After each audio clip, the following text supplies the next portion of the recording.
Hello, I'm Arthur Zaczkiewicz, and welcome to Street Talk. This is where we invite industry leaders and executives to discuss trends and share insights about fashion apparel, retail technology, and sustainability, and much more. Today, we're going to be talking about accessories, and we welcome Karen Giberson, who's the president and CEO of the Accessories Council. Karen, welcome. Thank you for having me. So we were just, before we hit the record button, Karen and I were discussing some research that I found really, really interesting from FAIR, which is a wholesale platform. And they've been collecting data for a decade now, and they decided to, crunch it into a report and try to make some sense of some trends. And what I found interesting was that I think about 50% of retailers in the US are independent retailers. In the UK, that's 75%. And the report, their researchers there said that it keeps growing, right? Independent retailers are growing despite tariffs and inflation, higher operating costs, labor issues. It's a market that's taking advantage of big chain stores closing.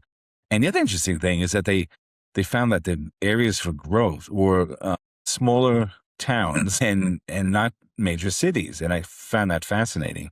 So from your perspective, well, what are your thoughts on that, Cam, before we... Not surprised at Okay. all. I feel like we watch department stores consolidate. They consolidated their buying lines. They stopped buying so much regionally. And I think the net is that it got a little boring. And so the specialty store really has an opportunity to do something that is unique to the area, customized, vendors that surprise and delight when you walk in. And it's harder for a big store to do that because of all the setup and all the process that one needs. But the opportunities for a specialty store to really have something differentiated is massive. And clearly they're taking advantage of it, which would speak to Explain. the success. So, Yeah. and if you've read anything about retail history, I'm not saying anything new, but that's how department stores kind of cut their teeth, is by having a sense of discovery. That they would have trunk shows, right? They would have you didn't know it was going to be new when you got there. Now it's all based on like planograms, and it's just not as exciting, I think, right? I think it lost it.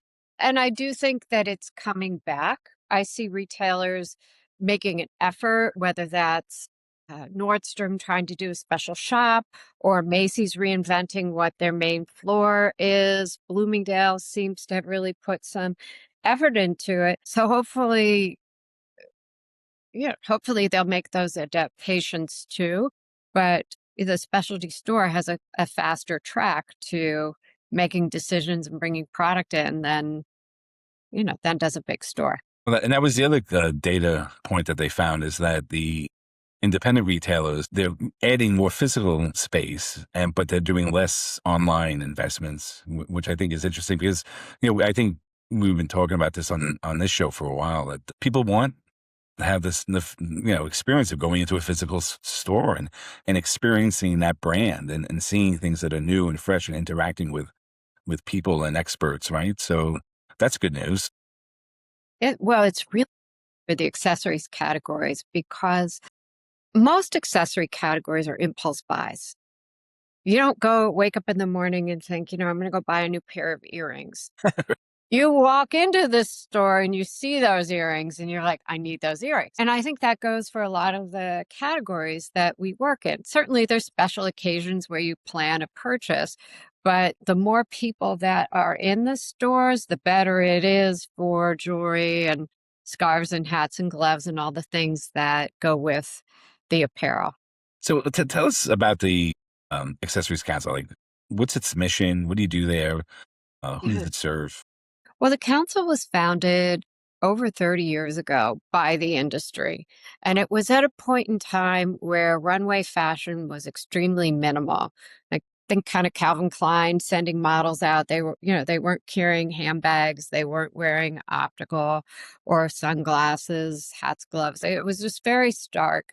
And so a number of manufacturers got together and said, hey, if, we're not going to get promoted on runways, what might we do to promote ourselves? So our mission has always been to increase consumer awareness, which is sort of a fuzzy way of saying, let's help our brand sell more product, whatever it is. So you join the organization, which is a not-for-profit 501(c)(6), as a company, and we have over 300 members. The mission has not changed from the beginning. We just do a lot more, and we have many more tools than we used to. But all of it done through the original mission and lens is this going to help our members grow?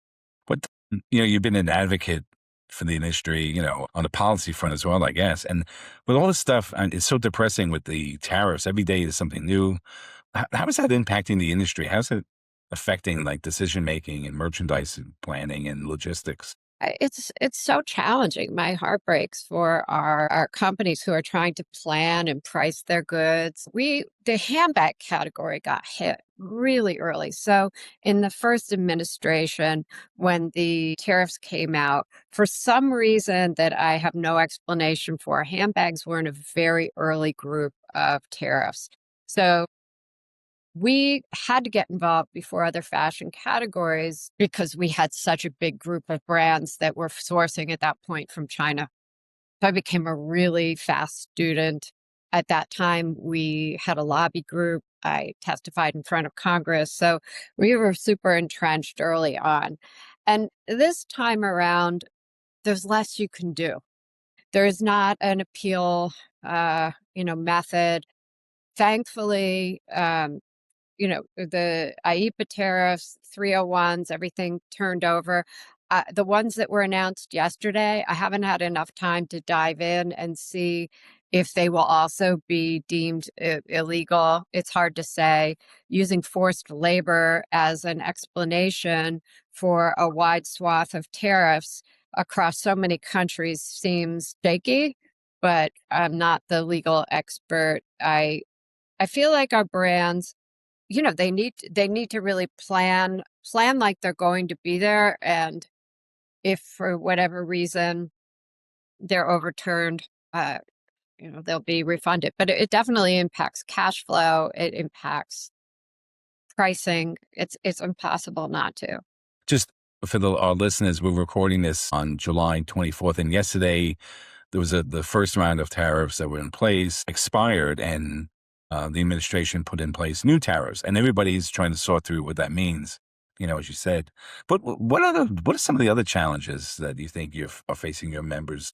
Well, material use issues, California sustainability laws. California is always a lot of fun for our industry, but some of the changing regulations there, really will force sustainability, force into prepaying for the afterlife of your product. All of those, processes are putting in place now. This month, a lot of our companies had to register if you're selling into California. So we try to, as much as we can, if we're not experts, we have a close circle around us of people who are experts in every single category. So providing that information so we can be proactive when we can be, and react with sound decisions and sound advice if we didn't see it coming. With the past few years, a lot of brands have shifted from, heavy wholesale reliance to direct to consumer. And now we seem to be backing into trying to balance both. But how are you seeing leading accessory brands successfully negotiating margins and floor space with department stores and specialty retailers? Well, thankfully, accessories have always traditionally been part of a main floor of a department store. I think some of it is impulse, some of it is that those purchases are, things that the consumer looks for, that they come back for. But also, it's just a great way to have brand up front, whether that's through, a organically started brand in the category or it's licensed brands in the category. It really brings an amazing presence to the main floor of a store. And I think it's important part of their mix and the allure. Accessories are often kind of seen as an entry point into luxury and aspirational, we call them aspirational luxury shoppers. But the economy is shifting. People living with, ongoing inflation, higher prices. Do you see, is there more of a value driven mindset, or how does the category managing that? Is it impacting price points? I was speaking with one of our members yesterday who is with a big public company, and they started their annual report with a chart that showed the cost of gas and the traffic in their stores. And I think that the higher the gas price was, the lower the traffic was. So for a certain budget conscious customer, it absolutely has impacted her ability to have discretional spend money, and it's impacted business. For other customers, yeah, we still see people making luxury purchases and commitment. And I think I'm seeing a little bit of a category shift over the last year or so. For a while, it was handbags or designer, very high-end handbags. As those prices crept up, we're seeing a bit of a shift into fine jewelry, that people, if I'm going to drop $1,000, I should buy something that might be gold that will have a higher value later or down. So it's like luxury products are kind of an investment for the consumer. Eh, You buy a handbag, if you treat it well, you'll have it forever. Or you resell it. The resale markets works very well in certain categories. So they are investment pieces. And I think that if you're watching your money and you need to justify a purchase, am I going to buy a outfit that's the trend of the moment, or do I want to buy a staple piece that I will have for years? Speaking of the resale market, and if I could be wrong, but I think it's approaching $30 billion now, and a lot of brands started jumping on and having their own resale platforms.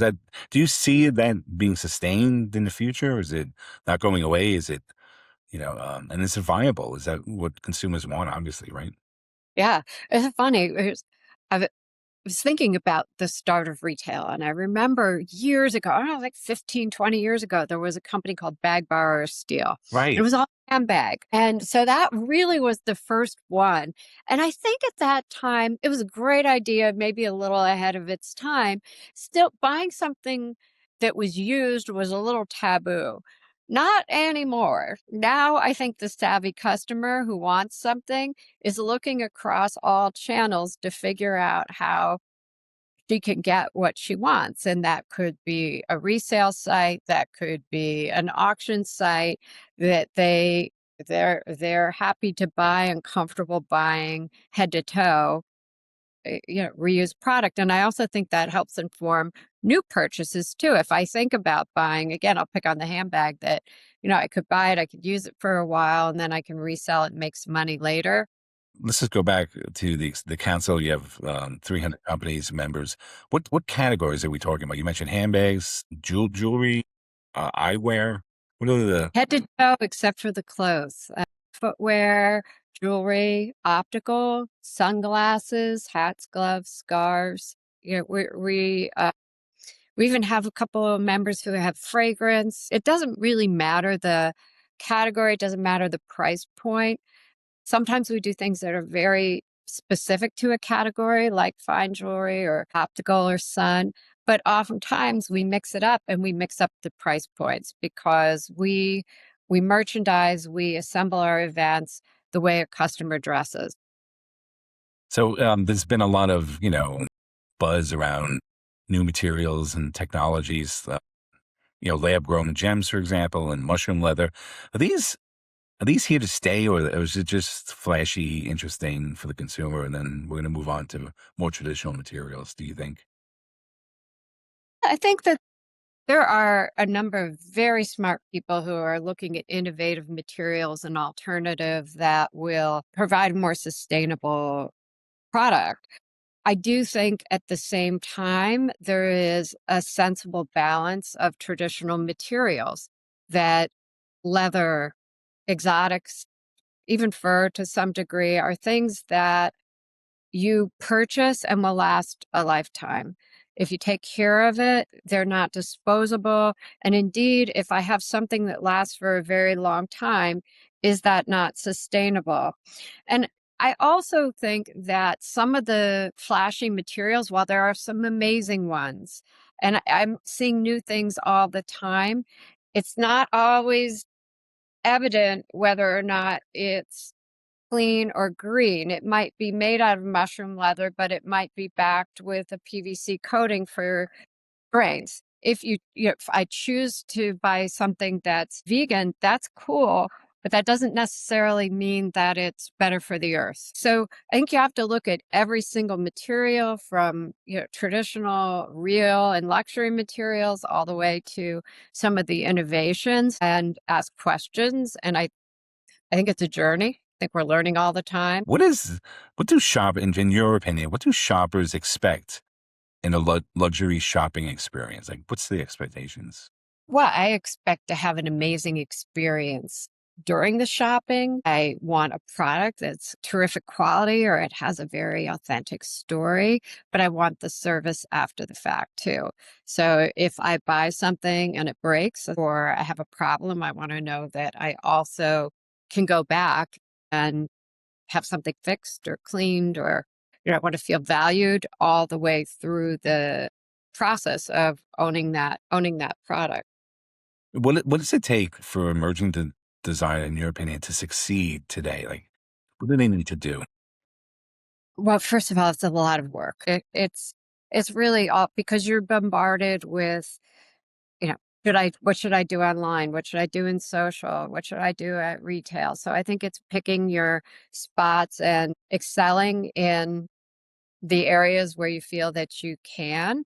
I think it's about building a brand with a foundation and determining what categories your customer gives you permission to extend in, logical extensions. I think there are certain categories that are easier to get into than others because of the unique nature. So it would be a lot harder to start a line of optical frames because it is a medical device and there are considerations, or even footwear where you have sizing and you want to make sure that your fit is on target. So a little harder, bigger investment in inventory, where jewelry, typically lower minimums. There's a lot easier ways to get into that category. So I think it's a thoughtful process about what makes sense and then finding the right sourcing or the right partners to help you. We're almost out of time, but last question. What does fashion accessories mean to you, but both on, I think, a personal level and on a, professional level? Well, personally, I recently, we consolidated. We had an apartment and we moved everything into a house. So I had to go through my closet and I found jewelry that I had since I was a teenager. And I remember pulling out one bracelet in particularly, and I looked at it and I thought, you know what, I'm going to wear that. It's really cool. So for me, these are, I collect them. You don't get rid of them. They're a closet full of memories and things that I value and treasure. And I think my daughter will raid my closet, what she does, and keep them for years. And I think that professionally, I've worked in the industry either directly or on the side my entire career. And it's just some of the nicest people, smart people, creative, and that's why I stay. Well, we're out of time, but Cameron, we'll have to get you back here again. Maybe as we get closer to the holidays and we could talk about trends or something interesting like that. But happy to. Yeah. Thank you again. And thanks for tuning in. See you next time. Thanks, Arthur. Well, that's a wrap on this episode of Street Talk. If today's conversation was useful, the best thing you could do is share it with a colleague. It generally helps us grow. And if you haven't already, subscribe on Apple Podcasts or Spotify and leave us a review. It takes 30 seconds and makes a real difference. For the full episode write-up, show notes, and our weekly newsletter, visit streettalk.studio. We're also on LinkedIn and Instagram at Street Talk Studio. We'll be back next week, and thanks for listening.